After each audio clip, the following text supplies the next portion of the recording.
E no Jornal Brasil Atual nós vamos fazer contato agora com Marilu Cabanhas. Feliz Ano Novo, Marilu! Muito bem-vinda ao Jornal Brasil Atual. Tudo bem por aí?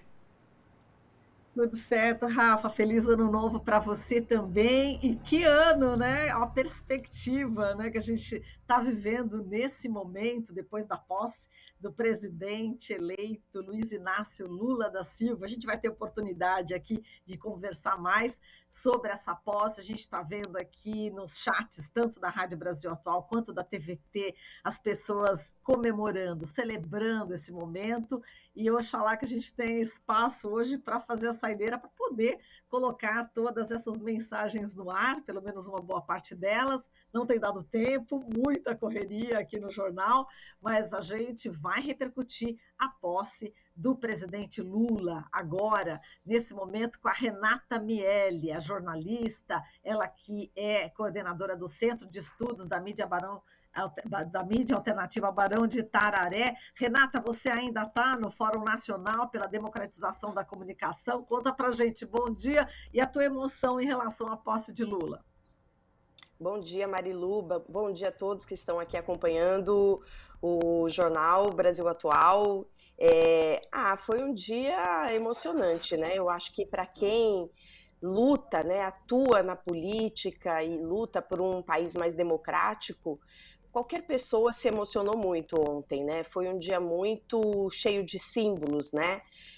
A posse foi muito simbólica, a passagem da faixa, né, que na verdade também é um ato simbólico, né, porque ele já tinha feito a assinatura lá no Congresso Nacional, foi uma coisa única no mundo, né? Quer dizer, o povo brasileiro simbolizado ali naquelas pessoas, entregando a faixa para o presidente Lula. Foi um dia muito especial. Eu não estou mais no Fórum Nacional pela Democratização da Comunicação, fiquei uns tantos anos por lá, coordenadora geral, agora estou me dedicando mais ao Barão de Tararé mesmo.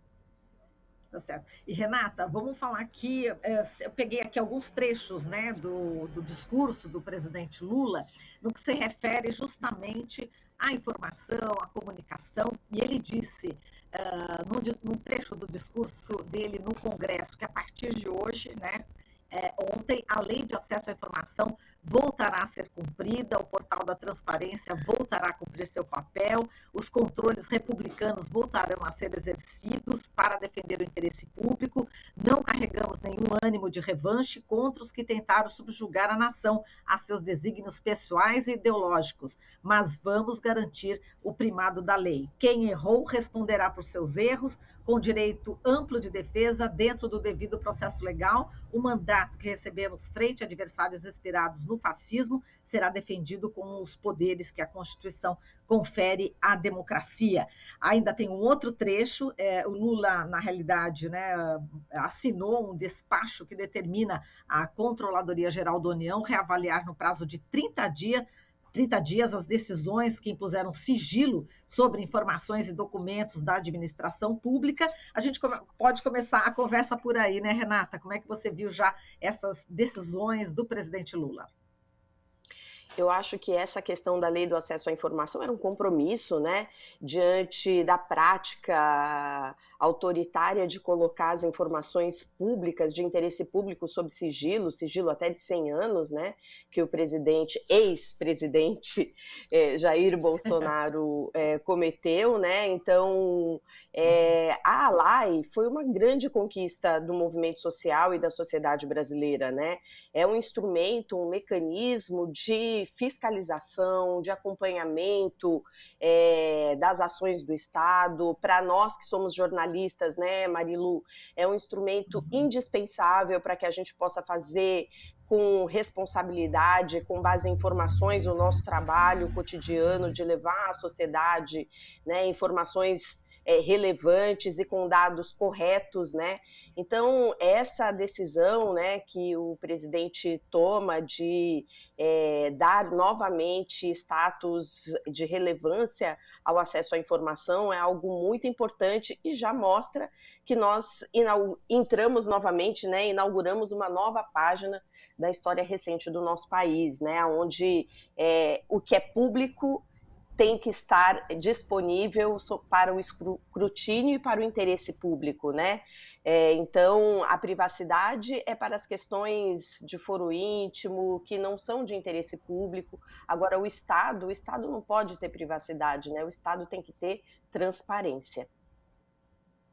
Exato. Agora, essa assinatura, né, do despacho, né, que o Lula já pede aí, justamente já determina a CGU para reavaliar, no prazo aí de um mês, as decisões que impuseram sigilo sobre informações e documentos da administração pública. E bastante polêmico esse ponto aqui, já que Bolsonaro colocou em sigilo aí por 100 anos informações importantes aí, né, Renata?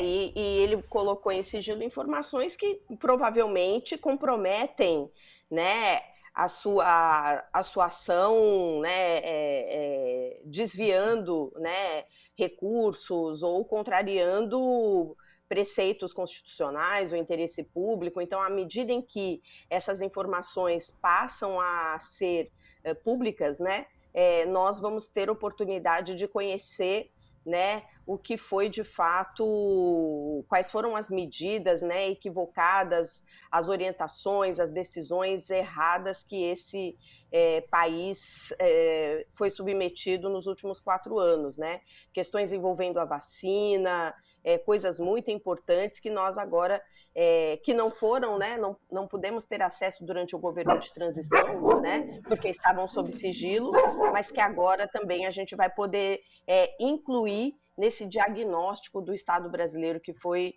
realizado e entender a responsabilidade do governo anterior em situações gravíssimas que nós vivemos, como, por exemplo, na pandemia, né? E, Renata, vamos agora falar sobre o novo ministro, né, das Comunicações, o deputado federal Juscelino Filho, do União Brasil do Maranhão. Enfim, essa escolha gerou bastante polêmica. Inicialmente estava previsto o deputado federal Paulo Teixeira, do PT de São Paulo, para o cargo, mas o Paulo acabou indo para o desenvolvimento agrário. E como é que você vê, né, o Ministério das Comunicações, que é um ministério bastante estratégico nas mãos aí do União Brasil, do Juscelino Filho?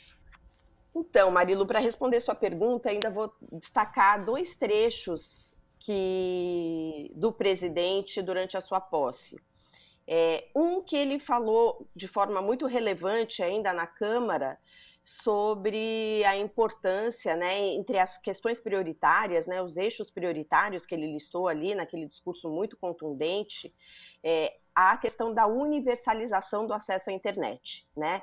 Então, ele colocou isso como uma das questões centrais, né, do seu governo, e que é uma luta histórica, né? Já podemos dizer histórica, né? Já vem pelo menos alguns anos que a gente vem falando que o acesso à internet é um direito fundamental, porque através da internet o cidadão pode acessar, inclusive, outros direitos, né? E ele falou muito durante os discursos dele, tanto na Câmara quanto no Planalto, né, Parlatório. sobre isso, tanto no parlatório, sobre a onda, né, de desinformação, de fake news e todas essas questões que foram determinantes, né, para o clima, né, tóxico e para a própria eleição do Bolsonaro em 2018, mas para todo o processo político eleitoral agora no último período, a sanha golpista que se articulou através, né, das plataformas de rede social. Ele, inclusive, disse, abre aspas, a relevância da eleição no Brasil refere-se, por fim, às ameaças que o modelo democrático vem enfrentando. Ao redor do planeta, articula-se uma onda de extremismo autoritário que dissemina o ódio e mentira por meios tecnológicos que não se submetem a controles transparentes. E ele continuou dizendo da importância deste assunto ser enfrentado no próximo governo. Eu participei, né, Malu, do GT de Comunicações, né, no governo de transição, e uma das questões que nós discutimos muito foi a necessidade de se estruturar um espaço para enfrentar exatamente a discussão de como você garantir um acesso significativo à internet através de políticas públicas que não apenas confiram ao setor privado a prerrogativa de levar a internet, né? Porque no Brasil a internet é cara, né? A conexão é cara, o modelo de negócios, principalmente através do celular, que é onde a grande maioria da população mais humilde acessa a internet, ela é um modelo caríssimo, e o debate de regulação de plataformas, que é o que a gente vinha fazendo. Nesse sentido, a indicação de um ministro, né, o Juscelino, que vem do Maranhão, que é médico e que não tem nenhum contato com a agenda da comunicação. Acho que essa é a primeira questão. É do União Brasil, é de um campo, digamos, mais à direita, não é um ministro que vem do campo popular, como a gente esperava, como a gente reivindicou. Chegamos a entregar cartas, né, para o governo de transição, divulgamos, fizemos movimentos para destacar a importância desse ministério e da necessidade dele permanecer num campo político que compreenda, que tivesse compromisso com uma agenda de discussão dos temas da comunicação, né? E esse ministério acabou parando na mão de um aliado, né? E que não tem qualquer intimidade com a agenda da comunicação. Eu acho que é cedo para a gente fazer uma avaliação mais contundente sobre o caráter que vai ser dado a esse ministério pelo Juscelino. É preciso que a gente aguarde a indicação dos secretários, né, que vão assumir as pastas e entender qual vai ser a política que ele vai aplicar. O que eu tenho dito, Marilu? Eu tenho dito assim, por mais que os ministérios sejam destinados a aliados e a partidos, o governo é do presidente Lula. E os ministérios não vão poder adotar políticas que vão de encontro com os objetivos de reconstrução nacional, de ampliação da democracia, de ampliação da participação popular. Então, eu não quero fazer coro com aqueles que já colocam o governo Lula numa posição emparedada, sabe? Por conta da indicação. Não foi uma indicação que agradou o movimento não se sente contemplado, né? Nós não estamos, digamos, animados ou entusiasmados, porém, é preciso a gente aguardar as indicações das secretarias, entender se parte das recomendações que nós incluímos no GT serão incorporadas na ação política, por exemplo, a criação de um Conselho Nacional de Comunicação, com participação popular, para contribuir na elaboração das políticas públicas. Se ele fizer isso, já está dando um passo importante na história política do nosso país, ou se vai ignorar tudo que foi produzido. Então, é cedo para fazer uma avaliação. Mas eu acho que a gente tem que ter essa visão, Marilu. É um governo do presidente Lula, não do Juscelino, e espero que ele se adeque a esta realidade. Sim, agora, por outro lado, né, Renata, nós temos aqui como ministro-chefe da Secretaria de Comunicação, SECOM, o deputado federal pelo PT do Rio Grande do Sul, o Paulo Pimenta, né? Ele é jornalista, é formado pela Universidade Federal de Santa Maria, enfim, ele sim acompanhou exatamente toda essa construção por essa tentativa, né, de uma política na comunicação do país que seja realmente democrática, né? Enfim, como é que vocês estão vendo o nome do Paulo Pimenta? E a gente já sabe também que o João Brant, né, foi escolhido para assumir a Secretaria de Políticas Digitais. Também é outra boa notícia, né, Renata? Sim, são duas grandes notícias, né? O Paulo Pimenta é um parceiro, né? Muito solícito com as coisas que o Barão o convida, ele participa, é um deputado atuante, procura compreender e enfrentar, né, esses temas da comunicação também. Eu acho que foi uma escolha muito feliz, né, do presidente Lula, e ele está animado, né, também isso conta muito, né, como você mesmo citou, é jornalista, vai poder aí ter um olhar mais abrangente sobre uma parte importante da política de comunicação, porque o que a gente precisa entender é que o Ministério das Comunicações, ele é um ministério que precisa olhar para as políticas estruturantes no campo da infraestrutura, do acesso, do direito à comunicação, né? E essa é a tarefa, digamos, do Ministério das Comunicações. A SECOM, ela tem uma outra tarefa, né?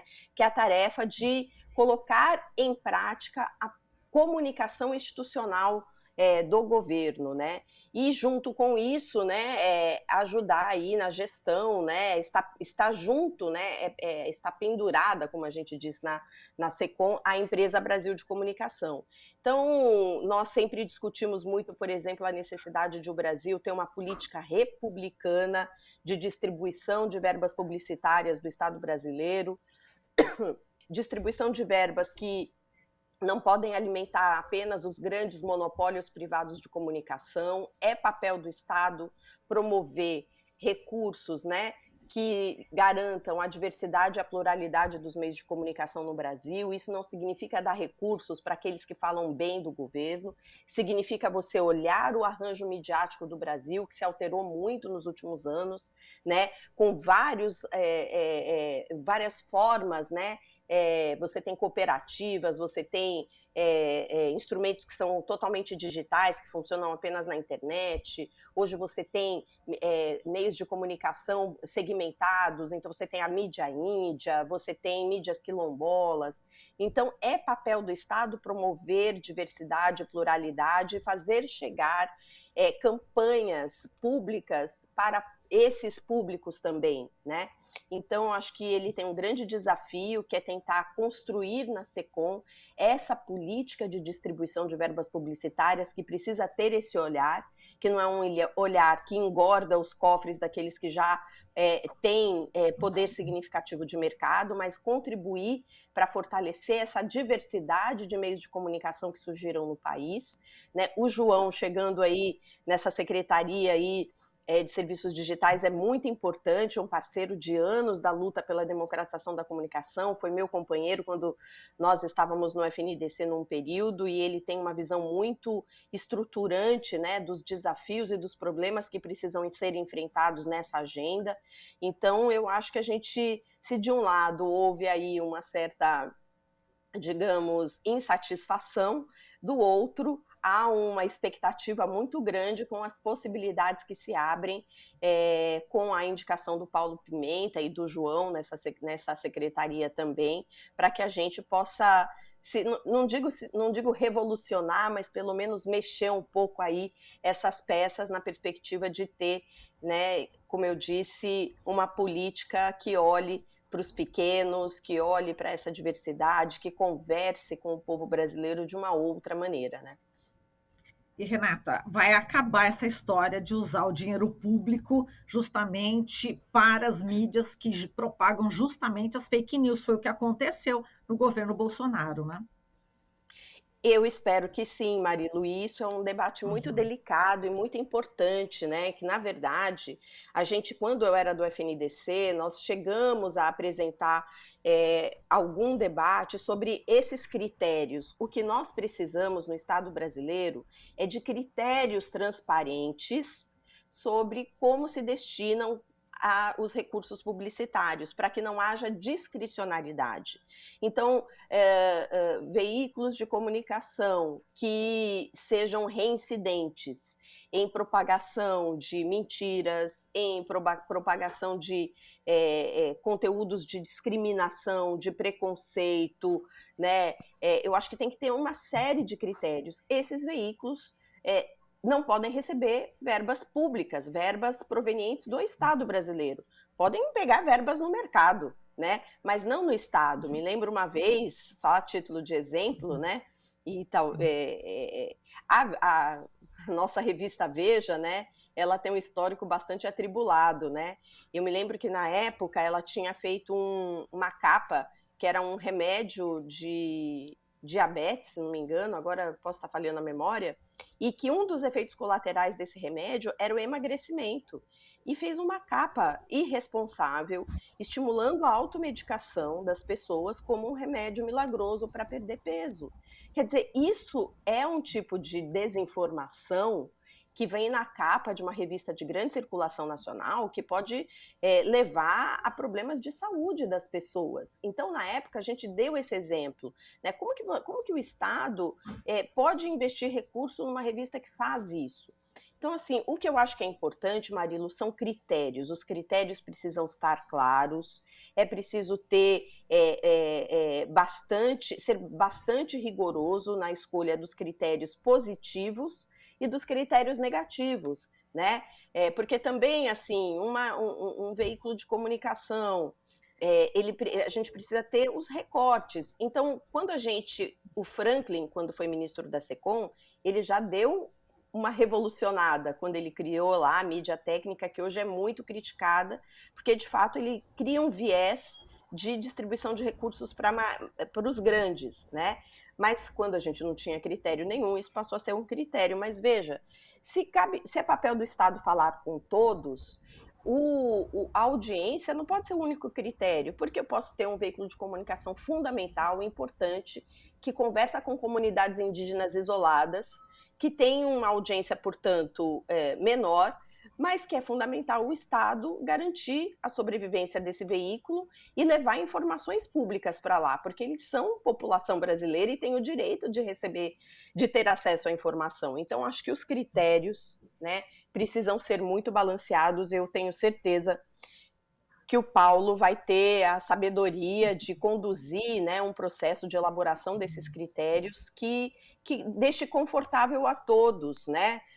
Todo critério vai ser passível de crítica, mas uma vez que ele existe, a distribuição das verbas do Estado deixa de ser discricionária e a crítica de que você está dando dinheiro para quem te apoia deixa de existir, né? Você pode discutir o critério e aperfeiçoar sempre, e esse eu acho que é a mensagem principal que a gente vai querer conversar com ele, quer dizer, nós precisamos avançar, né? O Brasil precisa ter critérios republicanos e que tenham recortes de diversidade e pluralidade para o fomento da comunicação no nosso país.